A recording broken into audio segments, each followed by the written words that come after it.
Benjamin, votre choix se porte sur l'hydrogène, un sujet qui a été au cœur de la COP26. La France ambitionne d'être le leader de l'hydrogène d'ici 2030 et de grands industriels ont répondu présent. Et oui, Florence, cap sur l'hydrogène et plus particulièrement sur l'hydrogène renouvelable avec la création d'un fonds d'investissement dédié aux infrastructures d'hydrogène décarboné. L'initiative est française puisqu'elle provient de 3 mastodontes de l'industrie, Air Liquide, Total Energy et Vinci, qui ont déjà recueilli des engagements à hauteur de 800 millions d'euros sur un objectif total d'1,5 milliard. Les 3 géants ont promis, eux, 100 millions d'euros chacun et ont déjà rallié d'autres grands industriels. Ensemble, ils comptent participer au financement de projets d'infrastructures d'hydrogène pour un montant total de 15 milliards d'euros. L'initiative est dans l'air du temps puisque l'hydrogène pourrait représenter 20 à 25% du mix énergétique européen à l'horizon 2050, soit l'équivalent de la part du gaz aujourd'hui. L'hydrogène est par ailleurs au cœur du plan France 2030 qui a été présenté il y a quelques semaines par le président de la République avec l'objectif de faire de la France le leader de l'hydrogène vert. Alors oui, mais c'est quoi l'hydrogène vert? Parce qu'il y a l'hydrogène bleu, il y a l'hydrogène jaune, alors comment s'est retrouvé? Voilà, il y a toutes les couleurs de l'arc-en-ciel dans l'hydrogène. Alors l'hydrogène vert, c'est l'hydrogène qui est renouvelable. Cela revient à fabriquer de l'hydrogène grâce à l'électrolyse de l'eau et à partir d'électricité renouvelable, le solaire, l'éolien, l'hydraulique. Et c'est pour ça que l'hydrogène fabriqué à partir d'énergie nucléaire n'est pas de l'hydrogène vert, mais de l'hydrogène jaune. Il y a, certes, il s'agit d'hydrogène bas carbone, mais l'électricité qui est nécessaire à sa production, elle, n'est pas renouvelable. Idem pour l'hydrogène bleu, dont la fabrication a émis du CO2, qui a ensuite été capté, puis stocké et réutilisé. Vous l'aurez compris, l'avantage de l'hydrogène vert, c'est que son procédé de production n'émet aucun CO2.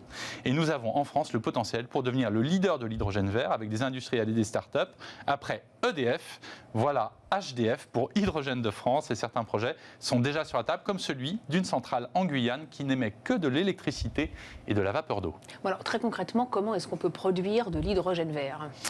Alors, bien sûr, l'objectif, c'est que l'hydrogène devienne demain indispensable dans nos processus de décarbonation, que ce soit dans les productions de bus, de trains et donc peut-être de transport. On en dira un mot avec Frédéric Mazella, même les avions demain.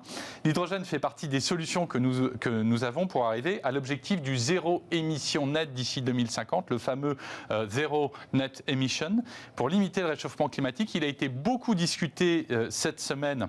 Et ça va se terminer à la COP26 à Glasgow. On aura les résultats vendredi. Ce qu'il faut bien comprendre, surtout, c'est que ce ne sont pas seulement les pays que la COP26 souhaite mobiliser, mais bien les entreprises privées et en particulier le secteur financier. La transformation, elle est structurelle, elle est d'ampleur mondiale et c'est probablement l'un des plus grands défis industriels de notre temps. C'est donc tout un écosystème, à la fois public et privé, qu'il faut bâtir en France et en Europe pour relever ce défi. Sinon, le projet de net zéro restera une chimère. Les grands groupes que sont Air Liquide, Total Energy et Vinci l'ont compris en lançant cette initiative qui renoue avec un esprit bien français des grandes épopées industrielles. Bon vent à eux. Donc l'hydrogène vert nous permettra de décarboner notre économie, notre industrie. Voilà, c'est l'objectif et c'est notamment l'un des sujets qui a été en discussion dans le cadre des négociations engagées dans le cadre de la COP26 depuis une semaine à Glasgow.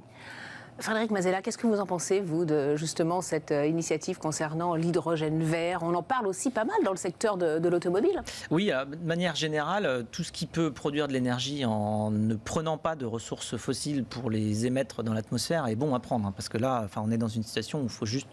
En vrai, il faudrait qu'on n'émette plus de CO2 additionnel dans l'atmosphère. Donc en fait, il faut chercher toutes les alternatives. Il y a les nouvelles technologies. Alors l'hydrogène vert en fait partie.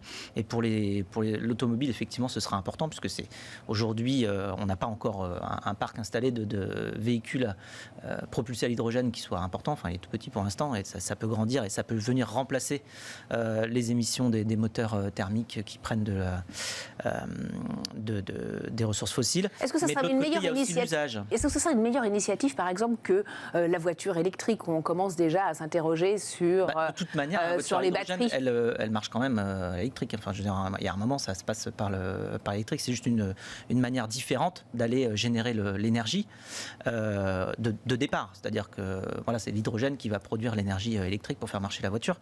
Mais ça, c'est sur ce qui est le côté énergie pure. Après, il y a le côté usage. C'est vrai que nous, chez Blablacar, on est beaucoup plus sur déjà un usage partagé de manière à faire en sorte que quand on déplace une tonne de fer, hein, ce soit pour plusieurs personnes et pas une seule. Donc nous, on est vraiment sur ce créneau-là qui est complètement complémentaire de la source d'énergie qu'on va utiliser. Mais de toute façon, tous les moyens doivent être exploités parce que, là, on n'a plus besoin d'aller regarder trop loin. Il suffit d'ouvrir le journal tous les jours pour comprendre que la situation exige des changements assez radicaux. Justine Hutto, sur ce point, vous dites, enfin, c'est peut-être des choses sont peut-être en train de bouger pour le climat. Alors, en effet, moi, je suis très engagée sur le climat. Déjà, avec Respire, on essaie d'avoir un impact environnemental le plus neutre possible. Récemment, je viens de rentrer dans la Convention des entreprises pour le climat, qui regroupe 165 dirigeants, dans le but de rédiger une charte, vraiment, et d'aller, en fait, tous dans la même direction, petites entreprises, grandes entreprises, et d'essayer de réduire notre impact carbone, vraiment drastiquement, d'ici 2050. Et je vois dans les cosmétiques, une des choses qui nous fait consommer le plus d'énergie, c'est déjà le plastique, la fabrication de plastique, mais aussi le transport de tous nos ingrédients, le transport de nos produits, ils sont de plus en plus lourds. Donc, tant qu'on va trouver des solutions et qu'on va tous dans cette direction, moi, je ne peux que être ravie. Une flotte avec des véhicules à hydrogène, c'est envisageable ? Alors, encore une fois, nous on est sur le partage, donc il faut déjà qu'il y ait des choses à partager. Oui, mais justement, massif, on pourrait choisir des membres peut-être qui... Oui, mais en fait, la mécanique de fonctionnement des places de marché demande beaucoup de volume de chaque côté, beaucoup de volume d'offres et beaucoup de volume de demandes pour pouvoir fonctionner. Si vous voulez une place de marché, c'est un peu comme si vous preniez du sable dans chaque main et que vous essayez de les envoyer l'un contre l'autre pour créer des transactions. Si vous n'avez pas assez de véhicules à hydrogène ou pas assez de demandes spécifiques pour ça, vous n'arriverez pas à créer une place de marché. Mais cela dit, au niveau des économies, nous, grâce au simple fait d'avoir plusieurs personnes par voiture, on a calculé qu'on permet l'économie de 1 600 000 tonnes de CO2 par an. Qui est un des éléments quasi structurels de la démarche de Blablacar depuis le début. Complètement. De dire, nous, c'est pas de la compensation, on évite d'avoir 1,6 million de tonnes de CO2 qui soient rejetées chaque année. Et 1 600 000 tonnes de CO2, c'est quand même suffisamment conséquent. C'est plus que l'intégralité des émissions de CO2 du trafic d'une ville comme Paris, du trafic routier d'une ville comme Paris, bus et périphériques compris, tout. Donc c'est plus que ça. C'est 0,3% des émissions d'un pays comme la France. Donc, certes, c'est pas 100%, mais c'est déjà, ça va dans la bonne direction. Tout simplement parce qu'on a dit, il vaut mieux mettre 2 personnes par voiture que 2 voitures par personne. C'est juste du bon sens. Allez, on continue d'en parler. On poursuit cette émission justement avec nos invités puisque ça bouge dans leur secteur. Place au Move.